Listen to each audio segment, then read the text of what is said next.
नमस्कार. आज आपण अगदी झटपट बनवून तयार होणारी मस्त अशी चमचमीत, झणझणीत आणि तर्रीदार, रसेदार अशी दोडक्याची भाजी कशी तयार करायची ते बघूया. दोडक्याची भाजी तयार करण्यासाठी इथे असा एक मोठ्या आकाराचा दोडका मी स्वच्छ धुवून घेतला. त्यानंतर त्याच्या शिरा काढून घेतलेल्या आहे. या शिरा टाकून न देताना यापासून तुम्ही चटणीसुद्धा करू शकता. त्यानंतर दोडक्याच्या अशा मोठ्या मोठ्या फोडी मी इथे कट करून घेतलेल्या आहे. दोडका तुम्हाला हवा तसा जाड, बारीक किंवा गोलाकार तुम्ही कट करून घेऊ शकता. आता या भाजीसाठी अगदी छोटंसं एक वाटण तयार करायचं आहे. त्यासाठी मिक्सरच्या भांड्यामध्ये 8 ते 10 लसूण पाकळ्या घालते आहे. अगदी छोटासा आल्याचा तुकडा सुद्धा घातला. त्यानंतर भाजलेले शेंगदाणे मी इथे घेतलेले आहे, साल काढून घेतलेले आहे आणि एक साधारण मोठा चमचा भरून इतके शेंगदाणे आहे. त्यानंतर एक मोठा चमचा भरून भाजलेल्या खोबऱ्याचा किस घेतलेला आहे. अगदी मंद आचेवर खोबऱ्याचा किस व्यवस्थित भाजून घेतला. आता पाण्याचा वापर न करताना थोडंसं जाडसर, रवाळ असं हे वाटण इथे तयार झालेलं आहे. या वाटणामुळे भाजीला मस्त असा दाटसरपणा येतो आणि चवसुद्धा खूप छान लागते. तर वाटण तयार झालेलं आहे. भाजी तयार करण्यासाठी इथे गॅसवर कढई गरम करत ठेवलेली आहे. आता या कढईमध्ये आपण तेल घालूया. तर अगदी एक पळी इथे मी तेल घातलेलं आहे. तेल छान असं कळकळीत गरम झालं की नंतर यामध्ये पाव चमचा मोहरी, पाव चमचा जिरं घातलं. त्यानंतर इथे मी हिरवी मिरची घालते आहे. तर इथे साधारण 2 ते 3 हिरव्या मिरच्या अशा मोठ्या मोठ्या मी कट करून घेतलेल्या आहे.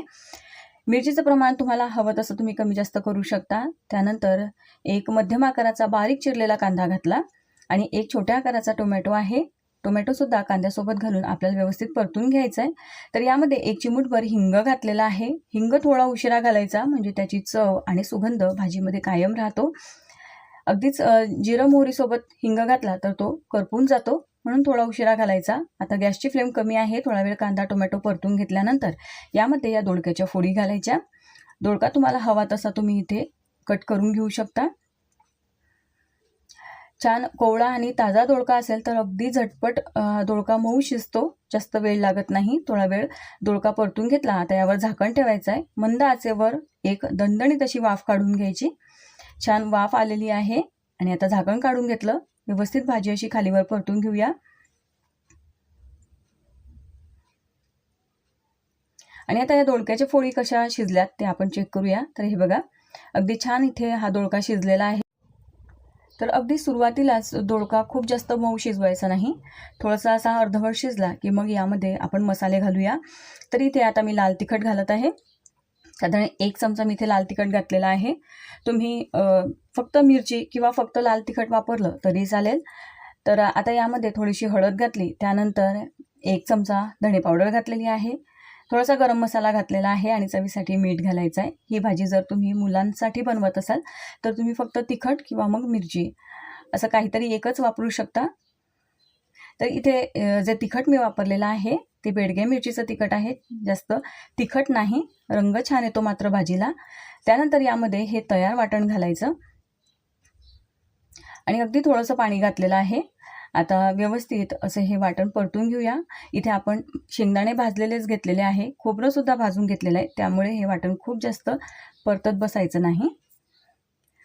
आता थोडा वेळ परतून घेतल्यानंतर छान असं तेल सुटलेलं आहे. आता लगेचच यामध्ये आपण पाणी घालणार आहोत. ही भाजी तुम्हाला किती घट्ट किंवा किती पातळ हवी त्यानुसार तुम्ही इथे पाणी कमी जास्त करू शकता. जर ही भाजी तुम्हाला डब्यासाठी बनवायची असेल तर पाणी कमीत कमी घालून थोडीशी अशी घट्टसुद्धा ही भाजी तुम्ही बनवू शकता, म्हणजे भाजी डब्यासाठी देता येईल. आता भाजीला मस्त अशी मंद आचेवर 2 ते 3 मिनटं पूर्ण उकळी येऊ द्यायची. पूर्ण उकळी आल्यानंतर भाजीला मस्त असं तेल सुटतं आणि छान तर्रीदार आणि मस्त अशी सुंदर रंगावर ही भाजी तयार होते. तुम्ही बघू शकता. भाजी इथे छान बनवून तयार झालेली आहे. आता सर्वात शेवटी बारीक चिरून घेतलेली कोथिंबीर घालायची आणि मस्त अशी अगदी झटपट कमीत कमी साहित्यामध्ये ही दोडक्याची रस्सेदार तर्रीदार भाजी बनवून तयार आहे. ही भाजी तुम्ही पोळीसोबत, भाकरीसोबत, भातासोबत सर्व करा, मस्त लागते. ही रेसिपी तुम्हाला आवडली असेल तर एक लाईक नक्की करा. व्हिडिओला जास्तीत जास्त शेअर करा. अशा छान आणि नवनवीन रेसिपी पाहण्यासाठी चॅनलला सबस्क्राईब करायला विसरू नका. पुन्हा भेटू. धन्यवाद.